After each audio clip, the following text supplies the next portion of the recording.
Why alamag mga higala ang palasyo? Bullseye! Bullseye! Nga naman, maunay man kung sila stari.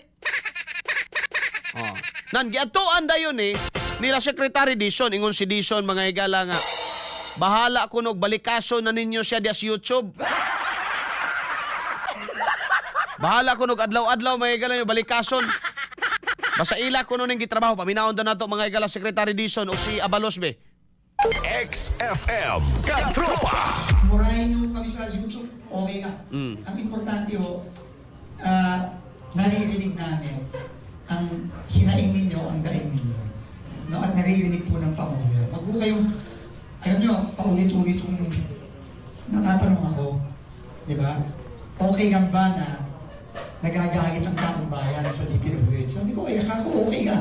Dapat naman talagang magalit At ako po kamukha po ngayon, ako po'y galing lang sa Cordillera, sa Baguio. Ang dami pong nasira doon. Mga kalye, yung pong strawberry farm na inaasahan po ng mga farmers natin sa Benguet. Bahang-baha po. Anim na buwan sa isang taon, lubog po ang kanilang farm dahil sa baha. Pero meron din pong mga ginawang flood control doon. No? Pero wala din po nangyari. At ako po, agad na lang po, pumunta po ako kanina sa Paongkong. No, nag-commit po tayo kay Mayor Mac na ayusin yung mga nasirang mga flood control na kakagawa pa lang, mga ilang taon pa lang ang lumipas. Pero sira na. Dahil po doon, yung tubig dagat po, galing Manila Bay, pinapasok na po yung dalawang barangay natin doon. So, agad na po mapapamura ko kayo tayo. Agad-agad po talaga kayo. Kaya wag po kayo mag-aalala. Wag po kayo mag-aalala. No, nararamdaman po ng Pangulo natin ang daing ninyo at ang hinaing ninyo. Luya po Dison, no? Luya si Dison ba? Tinood lang. Luya si Dison. Kay, musugot na yun siya, balikaso ninyo. Dawaton yun niya mga higala ang balikas, di lang yun mapaingos Pangulo. Tinood bitaw. Yung si Dison nga, murahin nyo na kami sa YouTube. Okay lang. Basta daw napaabot lang daw ninyo o nato mga higala ang atong mga mulo sa gobyerno mga katropa. Abay, kung ikaw nga nagpuyo sa lugar mga higala nga nilutaw sa baha, naakas Marikina, di ba? Marikina, ni baha man na mga higala, di ba? Asa pa, Manila, no? Kang area ni distrito ni Abante. Unya, madungog ni mo imong congressman ang gipangita si Sara. Unya, kaybaw ka kaayo nga kining mga congressmana, no, kini mga higala nga mga representatives, doon na ni budget na dawat mga kaigsunan, no? Doon na ni sila mga higala na dawat nga budget para sa flood control. Doon na gitagana mga higala para sa flood control sa ilang lugar. Dili milyones kundi bilyones mga igsoon. Unya manglutaw mong tanan. Unya ingnon ra ka nga si Sara mo'y pangitao na to kay nasuko ng Ginoo. Makapamalikas gyud ka. Masuko man gani ta. Kamo nga naminaw ron. Nga wa mo muagig baha aning panahona. How much more to mga tao mga higala nga naa didto? How much more to mga tao nga naglabad ang ulo bay? Naapalay mabalhinan na malhina. Naglabad ang ilang ulo mga kaigsunan gumikan kay wala nang gamit nila tanan humod. No?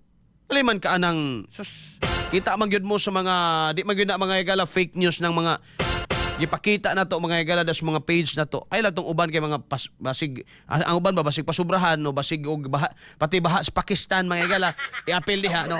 Ayo pod. I-check yun na to kanuna ato makita pero adyo na mga higala di gyud na ito ikalimod grabing baha mga katropa. Nanasa naman. Ngano nga may manukot pananglitan. Marikina, binaha may higala. Nasa na tong murag tikling mga higala nila nga kongresista dito. Si Teacher Stella, nasa na? Di ba hilom? Wala lang. Bullseye! Bullseye! Muna, ingon siya mga higala nga mapapamura ka talaga. So agad mo mahimo ron, no, kung balikason mo sa mga tao, no, pangita labi na mga higala ang kining naa sa DPWH dito sa kuan mga katropa. Pero ako mga igsuon mo yung ko dili lang mga igala nga DPWH ra po imong gukdon ani. Pati itong mga congressman bay nga nakatangag og kuan gukdon to. Sa bugayog DP ra imong kuan. DP ra imong gukdon ya panalitan mga igala kadto mga kongresista nga naka-allocate og funds. Wala la ba to sila ilabot? No? Di ba lang to nimo pangitaan si Abante panalitan be Abante be. Abantehe ko na be. Yan naman nga wala mangita na. Oh. Pero wala di ka kadungog mo mention mga higala diya sa kongreso pangitaan sila wala. No, ang ilaha lang karon mga higala para banha kayo, no ang buhaton nila magkuros sila, mga katropa magkuros niya ang litokon pangalan ni Sarah. No? Ang litokon mga higala pangalang Sarah. Mao na kay para matabunan, no? Matabunan. Pero realidad mga kaigsuunan, dako kayong pundo eh. Muna, Chabriles ay pataka-taka di ako. Pakong ko ng ulo ni Moro. Buhi ba din ng tabaghak? No, alas 8:08 na mga igalang taknas buntag. Nganong mga igala nga nasuko sang taga Bulacan. Wa man sila, dugay sila napansin bay. Tinuod lang ha. Dugay napansin mga kaigsuunan, murag bag-o ra man gani didto gisuroy. Una tong balita nga giingnan sa reporter mga igala si Anticler nga naay may nagtaod og tarpaulin dito Anticler nga bumaba kayo sa hagunay tingnan nyo dito. Og dili tungod ato mga higala, no? Dili sad mga to sila dison. No? Dili sad mga to sila dison. No? Dili sad mga to mga higala kisa man si Binhor. Oh, asa man si Binhor? DILG ba na siya? Nakabalik naman si Binhor mga higala. Basta na ano na. Under na po ng BBM. Nakaadto na ba sa presidente? Wala.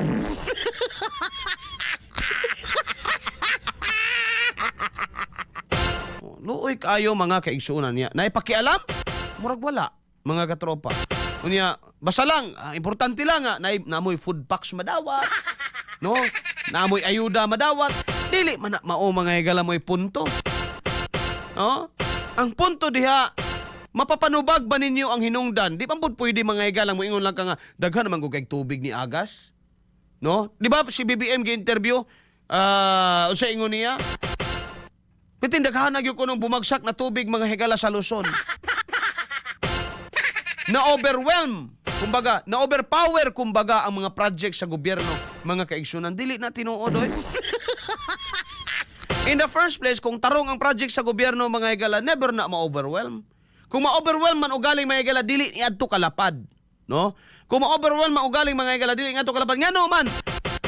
Never na ma-overwhelm kay ngano man dili gamay ang pundo nga gitagana, dako mga higalang pundo nga gitagana.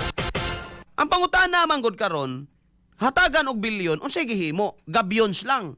Isudlag bato, gibad-ay mga higalas daplin. Diba? Gibadsitan og bilyon mga kaigsuunan. Gibadsitan og bilyon. Unsay gihimo nga flood control? Gabyons, mga gabyons kon mo na di ba? Gisudlag bato. Gibad-ay da sa kilid, humana dayon tanan. Ay! Maora to. Siguro kung ang bilyon nga gihatag mga higala, una na feasibility study. Appeal sa feasibility study, ang pag-anticipate mga higala, syempre, number one nga imong, sa kamo naman, itudluan nga mga naamos gobyerno. No, di man po ka pwede magpataka lang, pamutang di mga higala og project. Dapat na feasibility study. No? Na feasibility study kay para ma-anticipate ang worst scenario o situation given nga naata sa climate change. Di ba? Di ba ka pwede mo ingon nga ang baha sa 1991 mo to imong i-anticipate, huma naman to siya. Ang baha na nga pang 2030 na imong i-anticipate bay. Mo na imo na ng ilang taon sa unahan ba nga ang baha sa 1991 di ra kaayo. 1990, mga 90s. Oh, murag kuyaw na yung baha may gala sa kuan, no, sa mga year 2030. Oh, mo na imo dapat i-anticipate. Posible ba na? Oo. Posible na siya. Dako man kay budget. Bilyones man ang budget. Gawas tingali mga higala kung ang budget 100,000. Kay mamalit ratang sako mga higala sa simento niya. Panudlan na itong balas niya Tapok na to das kilid. Himuon na tong river embankment. Pero kay bilyones ang pondo, mga kaigsuunan, syaro. No, syaro naman. Pero mag-unsa man lagi, mga igala, kung bilyones ang pondo, no? Mga igala nga 5.1 billion ang pondo. Kung ang 5 mga igala gikawat, ang 0.1 lagi gamit, delikado. Mao jud ay resulta. Lutaw. Lutaw gyud. Oh. Nya, wala easy escape or easy way out para nako kainutel gyud na mga igala. Kanabang dali mo pinakasayon nga palusot ang pag-ingon wa nato makaya kay daghan ra gyud kaayo ang tubig. Ay! Kamo be, kamo naminaw ron. Uyon day mo ana. Ana ra day kasayon dawaton. Wa jud nato makaya. Kay ang dami talagang ulan na bumagsak. Mudawat ra mo ana ing ana ra kasayon. Mudawa ing ana ra ka dali ninyo dawaton. Oh, tinuod bitaw si BBM po daghan po kay uwan. So kung dawaton ninyo na, kay bawo mo kung sa'y mahitabo, kung dawaton ninyo na, uyunan na lang na sa mga Pilipino nang ingana, ang mahitabo, another funds. Sige, sa 2020, labi na karon kay nag-deliberate sila pondo, ano na pod na? Labi na karon, di ba? Nagkuan sila karon mga para sa 2027 nga General Appropriations. Nag-deliberate sila karon mga igsoon, kay unsa na gud ta? August, September. Pila na lang, last quarter na gud. So kung ato nang dawaton, may na sila may gala nga. We need more funds.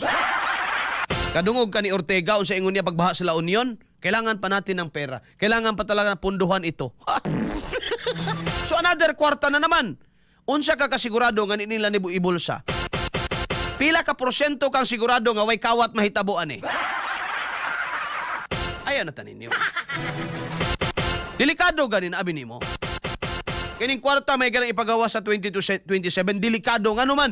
Pwede na may galang magamit para sa 2028 nga eleksyon. Ay pinakapait diha. Unya, ikaw nga tao gisahon ka sa imong sariling mantika, ato man ang kwarta. Bullseye. Bullseye. Nya kunuhay mga igala, malipay ta kay gihatagan ta. Malipay ta mga igala kay gibudgetan ta. Sus, patuo mo ana kinawat na. Bullseye. Bullseye.